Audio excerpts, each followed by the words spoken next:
Alright, 1 week update on the ramen bodywork. Sorry, it's nighttime, but it's the only time I could get here. So, I mean, it's solid. It's kind of goopy in some spots, or I guess the glue never dried. We had a couple good storms, and it held up. I'm fucking impressed. Let's see this side. Dude, oh fuck. That's solid. Holy shit. I'm really impressed. Wish I brought a hammer or something so I could really test it out, but I mean, it looks like shit. It smelled like shit. Must be shit. But I mean, like, that's rock solid. Yeah, I'm pretty fucking impressed. Expanding foam's holding up. Let's see if the waterproof seats held up in the storms.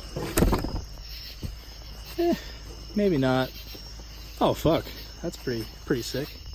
From that, it still smells like a moldy T-top 3rd gen in here, but whatever. Let's see this side where I shot all that foam in the crevice. Oh, that's rock solid too. I mean, the foam is soft, but the, you know, where we got the glue on it and everything, I'm impressed.